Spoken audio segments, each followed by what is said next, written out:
கர்த்தருடைய பிள்ளைகள், அன்பான சகோதர சகோதரர், உங்கள் அனைவருக்கும் இயேசு கிறிஸ்து நாமத்தில் வாழ்த்து தெரிவிக்கிறோம். இந்த நாளுடைய தேவனுடைய செய்தி நாம் தெரிந்து கொள்ளப்பட்ட வேத புத்தகத்திலிருந்து நாம் யோவான் எழுதின புஸ்தகம் 12ஆம் அதிகாரத்தை அதிலிருந்து ஒரு சில காரியங்களை நம்ம பார்ப்போம். இன்னைக்கு உலகம் முழுதுமாக குருத்து ஞாயிறு என்று சொல்லி இன்னைக்கு எங்கே பார்த்தாலும் இன்னைக்கு என்ன பண்ணி கொண்டிருக்கிறார்கள், கொண்டாடி கொண்டிருக்கிறார். ஒரு சில நாட்களிலே வெறும் பாரம்பரியமான சபைகளை கொண்டாடி கொண்டிருந்த நாட்கள் இன்னைக்கு போய் இன்னைக்கு ஆவிக்குரிய சபைகளில் கூட இந்த தானே இப்படிப்பட்ட காரியங்களை இன்னைக்கு கொண்டாடுகிறத நம்ம பார்க்குறோம். இந்த வசனத்தில் வாசிக்கிற போது முதலாம் வசனத்தில் வாசிக்கிற போது பஸ்கா பண்டிகை வர 6 நாளுக்கு முன்பு இயேசு தாம் மரணத்திலிருந்து எழுப்பினதான லாசர் இருந்ததான பெத்தானியக்கு வந்தார். அங்கே அவரு ராவிருந்த பண்ணினார்கள். மார்த்தால் பணிவிடை செய்தார்கள். லாசரும் அவரோடு கூட பந்தி இருந்தவர்கள் ஒருவனாக இருந்தார். இங்க பார்க்கிற போது இயேசு கிறிஸ்துவை பஸ்கா பண்டிகை கொண்டாடும்படியாக 6 நாளுக்கு முன்பாகவே அவர் எருசலேமுக்கு வந்து அங்கே அவருக்கு ஒரு விருந்து பண்ணும்படியாக அவரை யார் அழைத்திருந்தார்களாம்?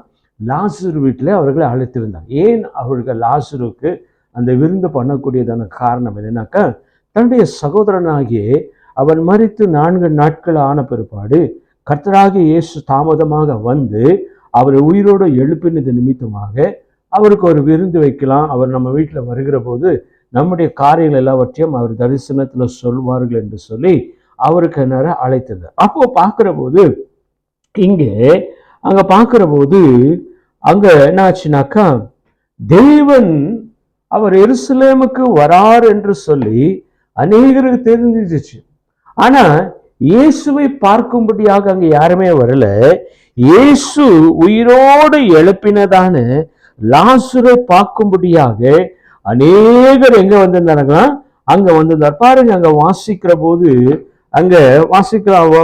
போது அப்பொழுது பாருங்க, அவர் ஆண்டவராகிய இயேசு கிறிஸ்து சொல்றாரு 4ஆம் வசனத்துல அப்பொழுது அவருடைய சீஷர்கள் ஒருவனை அவர் காட்டி கொடுக்கிறதான அங்க என்ன ஆச்சுனாக்கா, யூதாசை குறித்து அங்க பேசுகிறத நம்ம பார்க்கிறோம். இந்த லாசருடைய காரியத்தை பார்க்கிற போது அங்க பண்டிகைக்கு வந்தவர்கள் திரளான ஜனங்கள் எங்க வந்தாங்களா, பண்டிகை கொண்டாடும்படியாக அவர்கள் எருசலேமுக்கு வந்த போது அவர் என்ன பண்ணினாங்களா, லாசருவை பார்க்கும்படியாக. பாருங்க, அங்கே 9ஆம் வசனத்துல வாசிக்கிற போது அப்பொழுது யூதர்கள் திரளான ஜனங்கள் அவரை அங்க இருக்கிறார்கள் என்று அறிந்து இயேசுவின் நிமித்தமாக அது மாத்திரமல்ல, அவர்கள் மரித்தோரில் இருந்து எழுப்பினதான லாசரை காணும்படியாக அவர்கள் வந்திருந்தார்கள். அல்லேலூயா. யாரை காணும்படியாக வந்திருந்தார்களா? யூதர்கள். யார் இவர்கள்? யூதர்கள். இயேசுவை அவர்கள் ஒரு காலத்துல புறக்கணித்தாங்க சில நாட்களிலே. ஆனாலும் எப்பொழுது இயேசு கிறிஸ்து லாசருவை உயிரோடு எழுப்பின போது அவர்கள் இயேசுவை விசுவாசித்து அவர்களை காணும்படியாக அவர்கள் எருசலேமுக்கு வந்தாங்க. எருசலேமுக்கு ஏன் வருகிறார் நீங்க பார்க்கிற போது, வருஷந்தோறும் ஒரு முறை பஸ்கா பண்டிகை வருகிற போது அந்த பஸ்கா பண்டிகை ஆசாரிக்கும்படியாக எருசலேமை சுற்றி இருக்கிற சமேரியா இப்படிப்பட்டதான பல தேசத்திலிருந்து பல ஜனங்கள் எருசலேமுக்கு வருகிற போது அங்கே அவர் ஜனங்கள் குவிந்து கொண்டிருக்கிறார். அப்போ இந்த நற்செய்தி, எந்த நற்செய்தி? லாசரு உயிரோடு எழுப்பினதான 2 பேர் அந்த பட்டணத்துக்கு வரப்போகிறார்கள் என்று சொல்லி அவர்களுக்கு அறிவித்த போது, ஒரு பக்கம் உயிரோடு எழுப்பினதான இயேசுவை நாம பார்க்க வேண்டும் என்று சொல்லி கேள்விப்படாத இருக்கிறதான அநேக யூதர்கள் அங்க எங்க வந்திருந்தார்களாம், அந்த பண்டிகை கொண்டாட. அப்ப பாத்தீங்கன்னாக்கா எருசலேமுக்கு ஒரு வாரத்துக்கு முன்பாகவே வந்துருவாங்க. ஏன்னாக்கா அந்த ஒரு வாரத்துக்கு முன்பாக வந்து எருசலேமை தங்கி இருந்து அநேகர் போன வருஷம் வந்து பார்த்தவர்கள் எல்லாம் மறுபடியும் அவர்கள் வர மாட்டார்களா?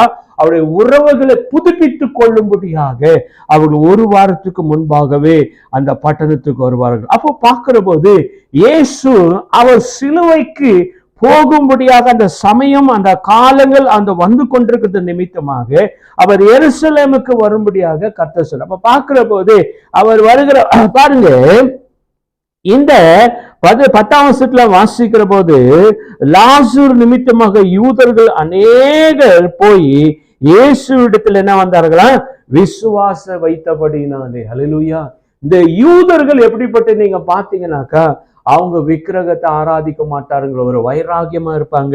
அவங்களுக்கு பிரதானமான கட்டளைகள் என்ன சொல்லப்பட்டதுன்னா, மோசையினால கொடுக்கப்பட்டதான அந்த 613 கட்டளைகளை அவங்க ஃபாலோ பண்றதான ஒரு யூதர்களாக காணப்பட்டார்கள். ஆனா அநேகர் இயேசுடைய ஊழியத்தை செய்து அவர் 3 வருஷம் முடிந்து ஊழியத்தை செய்து முடிக்கிற போது அநேகர் இயேசுவை யூதர்கள் அவரை அவர் என்ன பகைத்தார்கள். அவருடைய உபதேசம் கேட்காதபடிக்கு அவர்கள் எல்லாவற்றையும் செய்தார்கள். குருடர்கள் பார்த்தார்கள், செவிடர்கள் கேட்டு இது எல்லாவற்றையும் பார்த்தாங்க. ஆனா ஒரு பிரதான ஒரு அற்புதத்தை இயேசு கிறிஸ்து அங்க செய்தது என்ன நீங்க பாத்தீங்கன்னாக்கா, மரித்து போனதான லாசருவை கர்த்தர் என்ன பண்ணா 3 நாள் கழித்து 4வது நாள் தான் வர்றார். அப்ப பாருங்க, ஏன் கர்த்தர் 4 நாள் விட்டு வராரு பாத்தீங்கன்னா, சில பேருக்கு யூதர்களுக்கு ஒரு இது இருந்துச்சு, நம்பிக்கை இருந்துச்சு. 3 நாள் வரைக்கும் அந்த செத்து போனவனுடைய அந்த ஆவி அவனை சுற்றி கொண்டு இருக்கும் என்று சொல்லி அவங்களுக்குள்ள ஒரு என்ன இருந்துச்சுன்னா ஒரு நம்பிக்கை இருந்துச்சு. அப்ப இயேசு ஒருவேளை நம்ம போய் லாசருவை எழுப்பினாக்க அந்த யூதர்கள் ஒருவேளை சொல்லிடுவாங்க, நீ இந்த ஆவி எங்குமே சுத்தாது, அது எங்கேயுமே விடையில்லாத, அது போறதுக்கு போக்கில்லாததுனால மறுபடியும் லாசர் உள்ள சரித்துல வந்துருச்சுன்னு சொல்லி அவங்க பேசிடுவாங்க. சொல்லி கர்த்தர் என்ன பண்றாரு, ஒரு நாள் லேட்டாய் வந்து அவர் என்ன பண்றாங்க, அவர்கிட்ட வராங்க. அப்ப பாத்தீங்கன்னாக்கா லாசருவை கல்லறையில் வைத்து 4 நாள் முடிந்த பிற்பாடு இயேசு வந்து என்ன பண்ற, நேரம் மார்த்தாலை சந்திக்க அவங்க வீட்டுக்கு போகாதபடிக்கு அவர் எங்க வருகிறாரா, நடு வழியிலேயே பார்த்து மார்த்தாலை மரியாதை அழைத்து, நான் உன் சகோதரனை வைத்த கல்லறையில வந்து பார்க்கணும். அப்ப அவங்க சொல்றாங்க அவனை வைத்து 4 நாள் ஆச்சு. அப்ப பாத்தீங்கன்னாக்கா இங்கே 11ஆம் வசனத்துல வாசிக்கிற பிரதான ஆசாரியர்கள் லாசருவை கொலை செய்யும்படியாக ஆலோசனை பண்ணினார்கள். ஏன் லாசரு கொலை செய்யும்படியாக ஆலோசனை பண்ணினாங்க? அப்போ இவ்வளவு வருஷ காலமாக பஸ்காவை ஆசாரிக்கும்படியாக எல்லா ஜனங்கள் வந்தபோது, ஆனா இந்த வருஷத்துல மாத்திரம் கர்த்தருடைய ஆலயத்துக்கு போகாதபடிக்கு, கர்த்தருக்கு தேவையான பலிகள் செலுத்த முடியாதபடிக்கு இங்கே எல்லாம் அவங்க வாங்கி வைத்திருக்கிறதான எல்லா பொருட்களா அப்படியே தேங்கி நின்று கொண்டிருக்கிறது நிமித்தமாக ஆனால் இந்த லாசருனாலதான் இன்னைக்கு குழப்பத்தை, இன்னைக்கு எங்க பார்த்தாலும் இந்த கூட்டம் ஒரு வாரமாக அவன் உயிரோடு எழுப்பின நாதல் முதல் கொண்டு யார் வாயில பாருங்க லாசர் உயிரோடு எழுந்துட்டானா, அவர் யார் எழுப்பினாரா, இயேசு என்று சொல்லப்படுகிறதான போதகர் எழுப்பினார், இப்படியே பேசி அவங்க நடந்து கொண்டிருக்கிறதான வெளியில யாருக்கு எரிச்சல் உண்டாகிறதா, பிரதான ஆசாரியர்கள். பிரதான ஆசாரியர் யாருனாக்கா, அந்த நாட்களில காய்வா தான் பிரதான ஆசாரியர். அவனுக்கு என்ன ஆச்சுனாக்கா, அவன் வாங்கி வைத்திருக்கிற ஆடெல்லாம் சேலாகாம இருக்கிறது, அவன் வைத்திருக்கிற அப்பங்கள் ஒரு பக்கம் சேலாகாம இருக்குது, அவன் வாங்கி வைத்திருக்கிற திராட்சை பழங்கள் எல்லாம் அப்படியே இருக்கிறது. ஆனாலும் எங்க போய் கொண்டிருக்கிறார்களாம், லாசருவை பார்க்க முடியாது. அப்போ இதன் நடுவில் இயேசு என்ன பண்றாரு, அவருடைய வேலை வந்தது. அவரு என்ன பண்றாரு, சில காரியங்களை 13ஆம் வசனத்துல வாசிக்கிற போது குருத்தோலைகளை பிடித்து கொண்டு அவர்கள் என்ன பண்ணினார்களா, குருத்தோலை பிடித்து கொண்டு அவருக்கு எதிர்கொண்டு போகும்படிக்கு புறப்பட்டார்கள். ஓசனா, கர்த்தருடைய நாமத்துல வருகிறவர், இஸ்ரவேலின் ராஜா ஸ்தோத்திரிக்கப்பட்டவர்கள் என்று சொல்லி இயேசுவுக்கு முன்பாக ஆர்ப்பரித்தார்கள். ஹல்லேலூயா.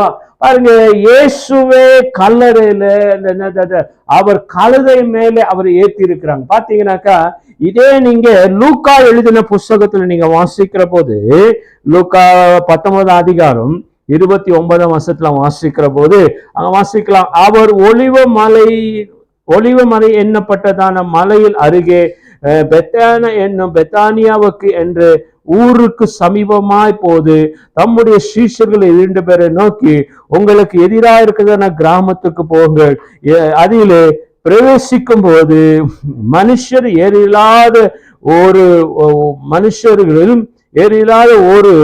ஏறியிராதபடிக்கு ஒரு கழுதை குட்டியை காண்பீர்கள், அதை அவிழ்த்து கொண்டு வாருங்கள் என்று சொல்லப்பட்டது. ஏனென்றால் ஆண்டவர் சொல்றார், 2 சீஷர்களை அனுப்புறார். என்ன சொல்றாரு, நீங்க ஊருக்குள்ள போங்க, ஒரு நாளும் மனுஷர் ஏறியிராத ஒரு கழுதை இருக்கும், அதில் குட்டி இருக்கும், அதை அவிழ்த்து கொண்டு வாங்க என்று சொல்றார். அப்போ சீஷர்கள் என்ன பண்றாங்கன்னாக்கா, ஏன்னா இவர் பல பஸ்கா பண்டிகைக்கு, ஏன்னா இயேசு கிறிஸ்து சிறு வயதில் முதல் கொண்டு பஸ்கா பண்டிகை கொண்டாடும்படியாக எருசலேமுக்கு வரார். அவர் ஊழியத்துக்கு வந்த பிற்பாடு இது 3வது தடவை அவர் பஸ்கா கொண்டாடும்படியாக வருகிறார். இதுக்கு 2 பஸ்கா கொண்டாடுகிற போது அவர் நேச்சுரலா சபையில வந்தாரு, பஸ்கா கொண்டாடிட்டு போனார். ஆனா இந்த பஸ்கா கொண்டாடுக்கும்படியாக இவர் வருகிற போது என்னடா இது ஒரு கழுதையை கொண்டு வாண்டான்னு இவங்களுக்குள்ள ஒரு குழப்பம் ஒரு பக்கம் இருக்கிறது. ஆனா ஊழியக்காரர் சொல்லுகிற போது நம்ம அதுக்கு என்ன பண்ணக்கூடாது, அதுக்கு எதிர் பேச்சு பேசக்கூடாதபடிக்கு அவங்க என்ன பண்ண கேட்டுக்கொண்டு போவாங்க. அதே போல அவங்க என்ன பண்றாங்க, 31 அதை என்னது அவிழ்த்து கொண்டு யாராவது உங்களிடத்தில் கேட்டால் அது ஆண்டவருக்கு வேண்டும் என்று சொல்லுங்கள் என்றார். அப்ப என்னது அனுப்பப்பட்டவர்கள் போய் தங்களுக்கு அவர் சொன்னபடியே கண்டார்கள். கழுதை குட்டியை அவர்கள் அவிழ்க்கும் போது அதற்கு உரியவர் குட்டியை ஏன் அவிழ்க்கிறீர்கள் என்று கேட்டார்கள். அதற்கு அவர்கள் இது ஆண்டவருக்கு வேண்டும் என்று சொன்னார்கள். அதை இயேசுவிடத்தில் கொண்டு வந்தார்கள். தங்கள் வஸ்திரங்கள் அதன் மேலே போட்டார்கள். இயேசு அதன் மேலே ஏற்றினார். ஹல்லேலூயா. இந்த வசனத்தை பார்க்கிற போது சீஷர்களுக்கு ஒண்ணுமே புரியல. அப்போ ஒருவனை ஏறிடாத ஒரு கழுதைன்னு சொல்லுகிற போது, கழுதையை எதற்காக நாம வைத்திருப்போம் நீங்க பாத்தீங்கன்னாக்கா, துணி மூட்டை சுமக்கிறதும், ஏதாவது வியாபாரம் பண்ண முடியாத பொருட்களை சுமந்து கொண்டு போக முடியாத கழுதையை அதுக்கு மாத்திரம் தான் யூஸ் பண்ணுவோம். நீங்க யூதருடைய ராஜாக்களை அவங்கள என்ன பண்ணுவாங்கன்னாக்கா, ஒரு ராஜாவை அபிஷேகம் பண்ண வேண்டுமானா ஒரு கழுதையின் மேலே, கழுதைன்னு சொன்னா நம்ம ஊர்ல இருக்கிறதான கழுதை கிடையாது, கோவேறு கழுதைன் என்று சொல்லப்படுகிறதான ஒரு பிரதான ஒரு கழுதை இருக்குது. அது குதிரையை காட்டிலும் அதுக்கு மகத்துவம் பெருசா இருக்குது. ஆனா குதிரையின் மேலே அவர் ஏறி வந்தாதான் அவரை ராஜாவாக்கி அபிஷேகம் பண்ணி ஜனங்கள் மத்தியில கொண்டு வந்து, இவர் இந்த பட்டணத்துக்கு ராஜாவா இருக்கிறார், இந்த எரிகோவுக்கு ராஜாவா இருக்கிறாரு, எருசலேமுக்கு ராஜாவா இருக்கிறார், இஸ்ரவேலுக்கு ராஜா இருக்கு. அப்படிதான் யாரு அபிஷேகம் தெளிவாக நீங்க அபிஷேகம் அந்த முறையின்படியாக அபிஷேகம் பெற்றவர் யாரு பார்த்தீங்கன்னாக்கா, சாலமோன் ஒருத்தர் தான் அப்படிப்பட்டதான ஒரு அபிஷேகத்தை பெற்றுக்கொண்டார். முதல் அதுக்கு முன்னால சவுல் அவன் ராஜாவா இருந்தான், அதுக்கப்புறம் தாவீது ராஜாவா இருந்தான். அவங்களை அப்படியே ஒரு சாதாரணமாகவே அவர்களை அபிஷேகம் பண்ணார்கள். ஆனா சாலமோன் ராஜாவுக்கு தான் தன்னுடைய ராஜாவுடைய குதிரையை கொண்டு வந்து அதன் மேல ஏற்றி ஜனங்களுக்கு முன்பாக கொண்டு வந்து அந்த இடத்துல பலி செலுத்தி அங்க என்னது ஒரு தீர்க்கதரிசி அவர் அபிஷேகம் பண்ணின போது, இவர் தான் இனி இஸ்ரவேலுக்கு என்ன இருப்பாரா, ராஜாவா இருக்க. அப்போ அதுல இருந்து எல்லா ராஜாக்களும் அவர்கள் அப்படிதான் அபிஷேகம் பெற்றார்கள். ஒரு சிலர் அப்படி இப்படியுமாக அபிஷேகம் செய்த ராஜாக்களை காணா. இந்த காரியங்களை இயேசு கிறிஸ்து அவர் ராஜாவாக போகிறார் என்று சொல்லி முன்கூட்டி ஜனங்களுக்கு அறிவிக்கும்படியாகவே ஆண்டவர் ஒரு தீர்க்கதரிசியாக மூலியமாக ஒரு வசனத்தை கத்தர், ஒரு தீர்க்கதரிசி கத்தர் வாசிக்கிற போது, சகரியா எழுதுறதான புஸ்தகத்துல நீங்க 9ஆம் அதிகாரம் நீங்க வாசிக்கிற போது, சகரியா 9ஆம் அதிகாரம் 9ஆம் வசனத்தை நீங்க வாசிக்கலாம் 9ஆம் அதிகாரம்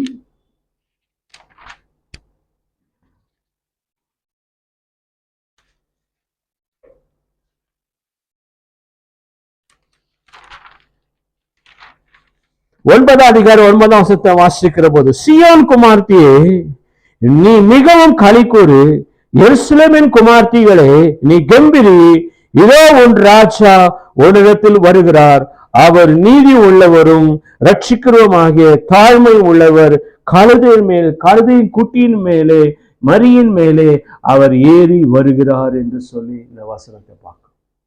இது இயேசு கிறிஸ்து அவர் வருவதற்கு சுமார் 450 ஆண்டுகளுக்கு முன்பாக சொல்லப்பட்டதான வார்த்தை. அப்போ இந்த ராஜா எப்படிப்பட்டவர், சீயோன் குமார்த்தி யாரு நீங்க பார்த்தீங்கன்னாக்கா, அது நம்மளை குறிக்கிறது. அந்த நாட்களிலே எருசலேமில் இருந்தவர்கள் எல்லாரும், அவர்கள் எல்லாரும் இயேசு ஆணும் பெண்ணும் வித்தியாசம் இல்லாதபடிக்கு அவர்களை கர்த்தர் எப்படி அழைத்தாரா, சீயோன் குமாரத்தி. எப்படி இருக்கணுமா? சீயோன் குமார்த்திகளே, நீங்க மிகவும் களி கூறுங்கள்.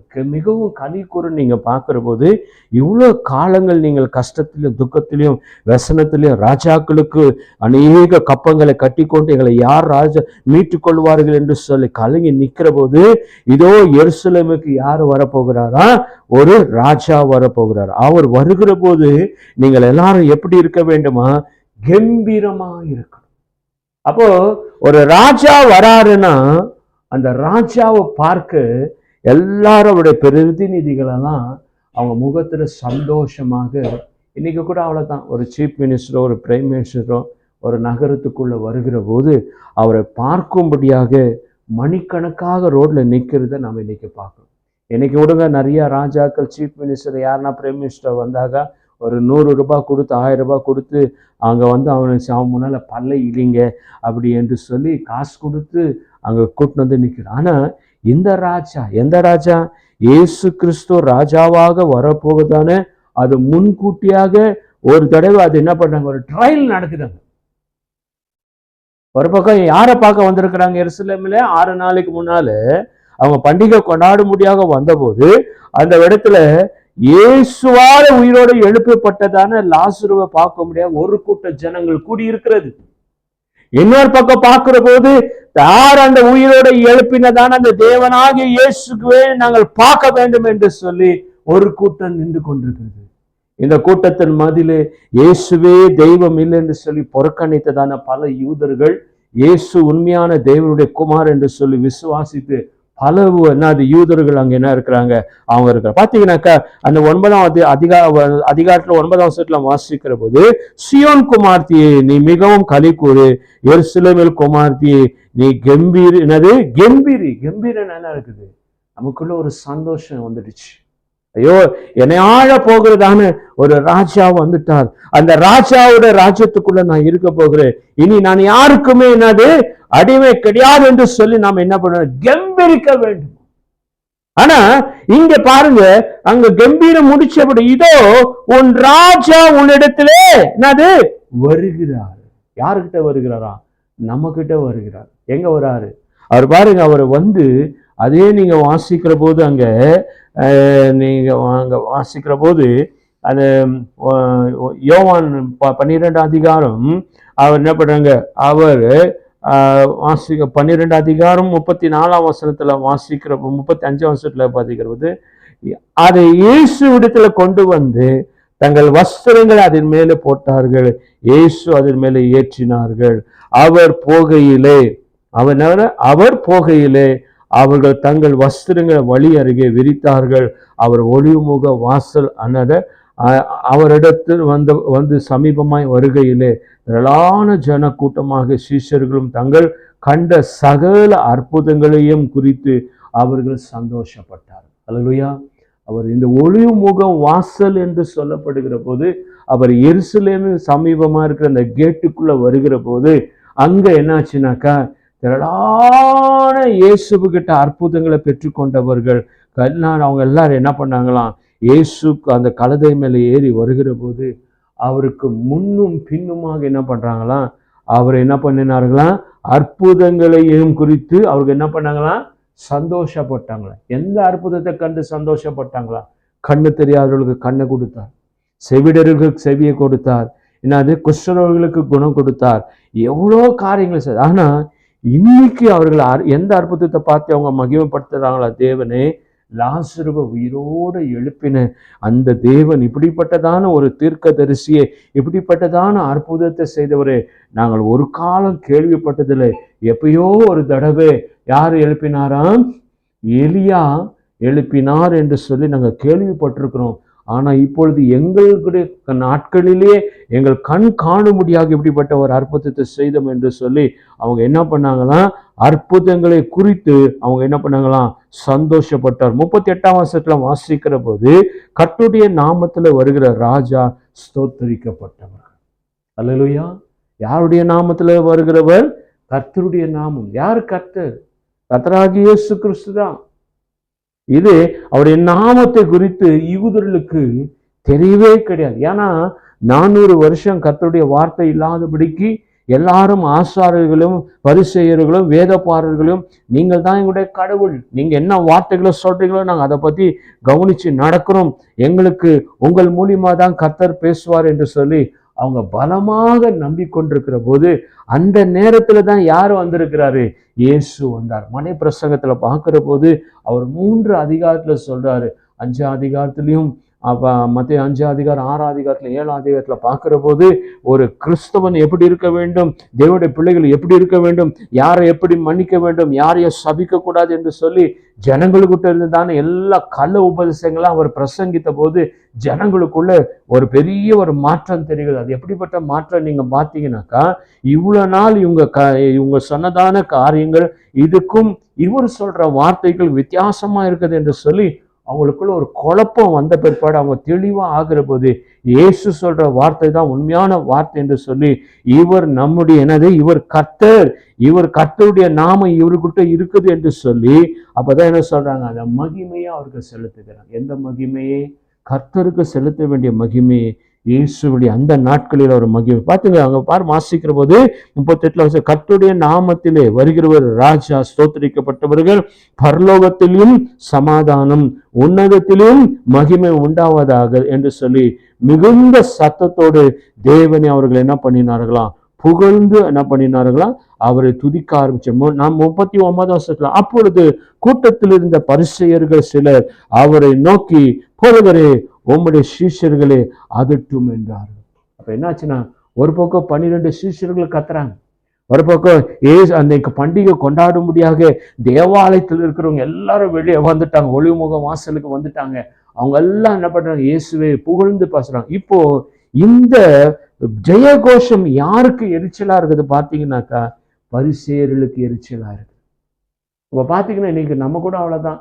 யாருன்னா ஒரு பெரிய மினிஸ்டர் வந்து அவனை கத்தும்போது, இவன் எப்படிப்பட்ட திருடன், இவ்வளவு ஏமாற்றுக்காரன், இவனுக்கெல்லாம் சொல்றாங்களே, இவங்க வாயை மூணு எவ்வளவு நல்லா இருக்குன்னு சொல்லிட்டு பரப்பே பேச. அப்போ அவங்க என்ன பண்றாங்க?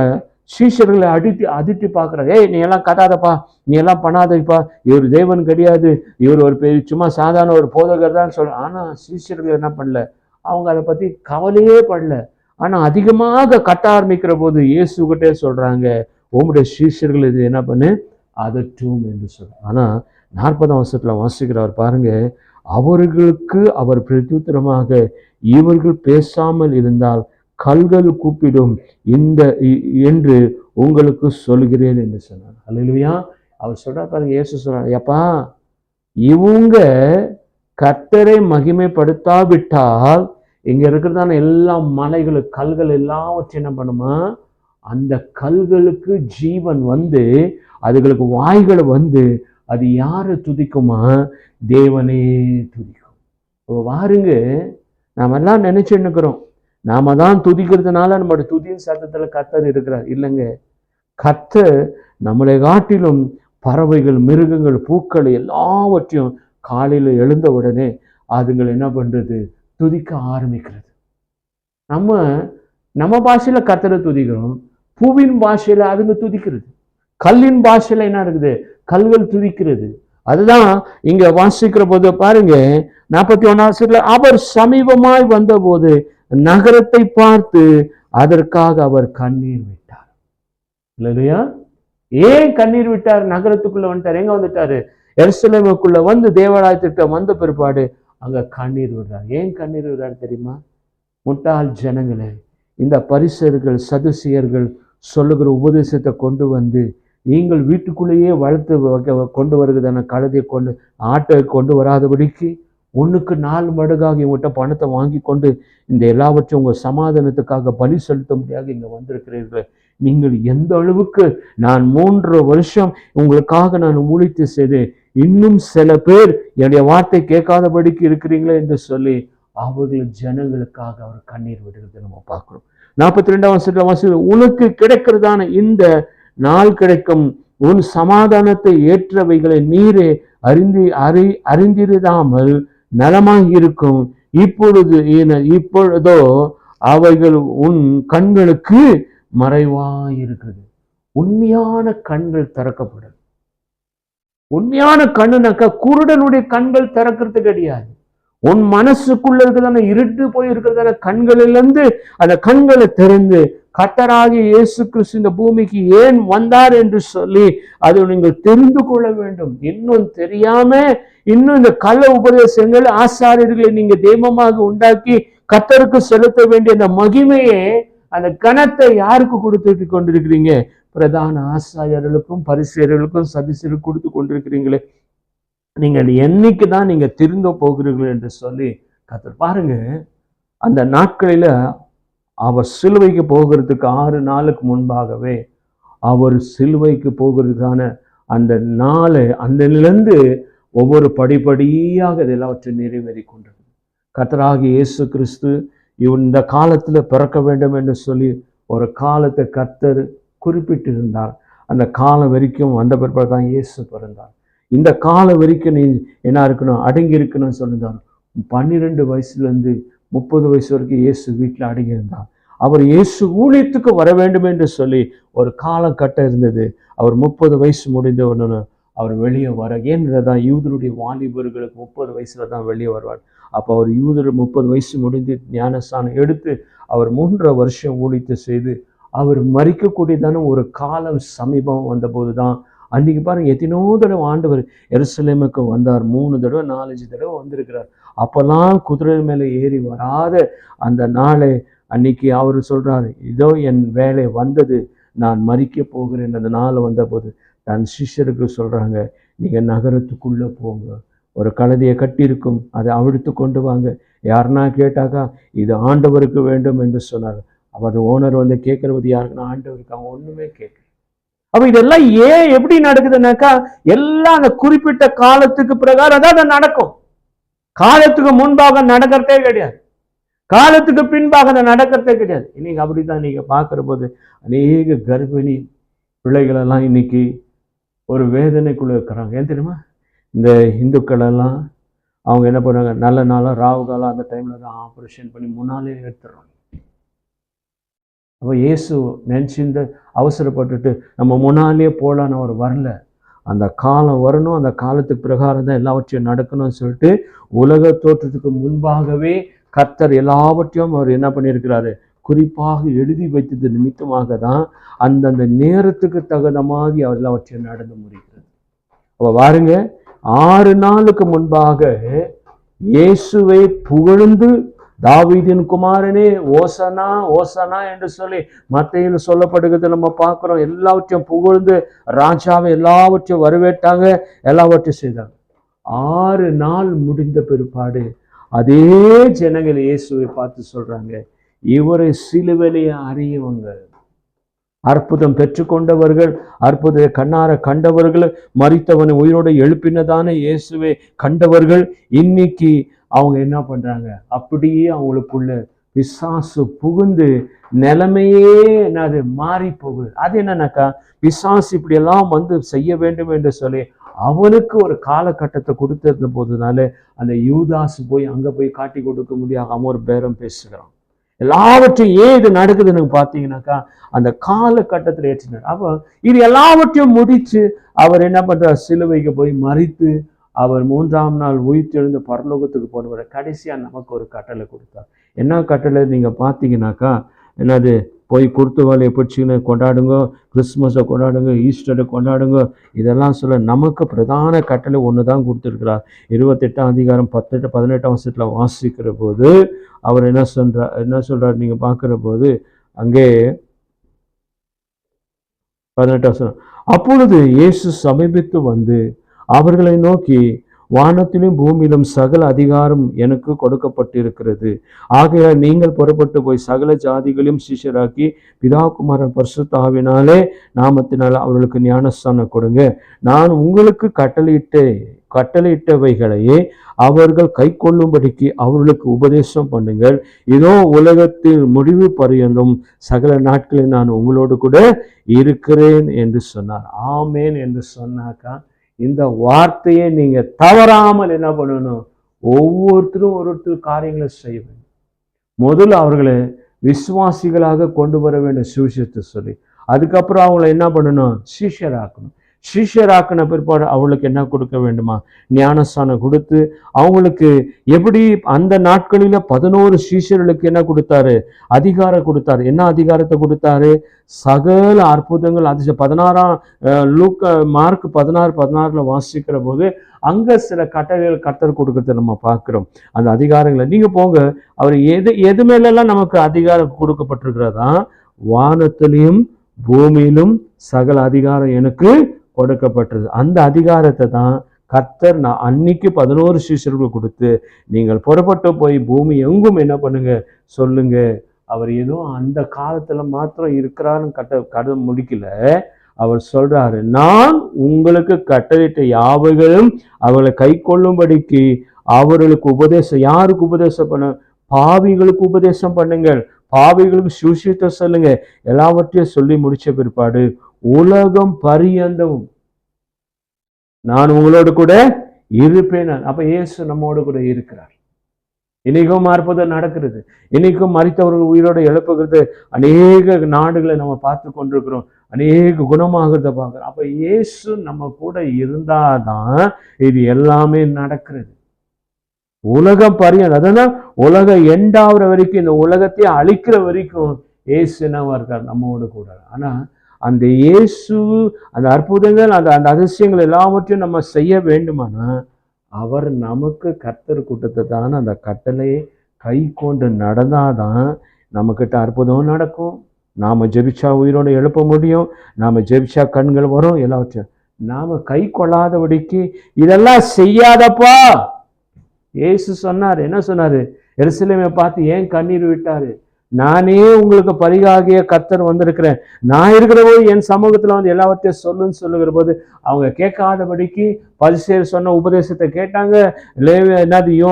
வேதபாரகர் சொன்னது எல்லாவற்றையும் கேட்டாங்க. கர்த்தர் சொல்லாத வார்த்தைகள் எல்லாவற்றையும் பேசினதுனாலே அவர் கண்ணீர். எந்த அளவுக்கு நீங்க முட்டாளா இருக்க போறீங்க, எந்த அளவுக்கு நீங்கள் மனம் மாற வேண்டும் என்று சொல்லி அவர் யாருக்காக அழுந்தாராம்? தனக்காக அழல. நான் மறிக்க போகிறேன்னு அழல. இப்படி மூட நம்பிக்கையில் உட்காந்து நிற்கிறீங்களே, இப்படியெல்லாம் செய்கிறீங்களே, இதெல்லாம் முடிக்க தான் நான் வந்திருக்கிறேன். எல்லாவற்றையும் முடிச்சுட்டேனே, மறுபடியும் ஏன்பா போறீங்க? இன்னைக்கு நம்ம பாருங்க, இன்னைக்கு எந்த மொபைலில் ஸ்டேட்டஸில் பார்த்தாலும் அவர் கழுதை மேலே ஏறி உட்காந்துட்டு போகிறதும், குருத்தும் வலை பிடிச்சிக்கின்னு ஆட்டின்னு போகிறதும் இதே வச்சுன்னுக்கிறேன். அவர் சொன்ன பிரதான கட்டளை என்ன நீங்கள் பார்க்குற போது, புறப்பட்டு போங்க. அவர் புறப்பட்டு போனார். அவர் வாழ்ந்த 3.5 வருஷம் ஊழியத்தை சேர்க்கிற போது எருசலேமிலும் சமரியில யூதாவிலும் எல்லா இடத்திலும் புறப்பட்டு போய் பாவிகளை மனம் திரும்ப முடியாத அவர்கள் கர்த்தருக்குள்ள கொண்டு வந்து பிதாவுடைய சித்தத்தின் பிரகாரம் அவர் மரித்து அவர் பரலோகத்துல இன்னும் வலது பக்கத்துல அவர் நமக்காக பரிந்து பேசி கொண்டிருக்கிறார். நாம செய்ய வேண்டிய வேலையை, அவர் சொன்ன வேலையை மாத்திரம் செய்யணும். அவர் சொல்லாத வேலை எதுவுமே செய்தால் அந்த இடத்துல பிசாசு தவிர வேற யாரும் நம்ம மதியில இருக்கவே முடியாது. கர்த்தர் தாம் உங்களை ஆசீர்வதிப்பாராக. God bless you. கர்த்தர் உங்களை ஆசீர்வதி.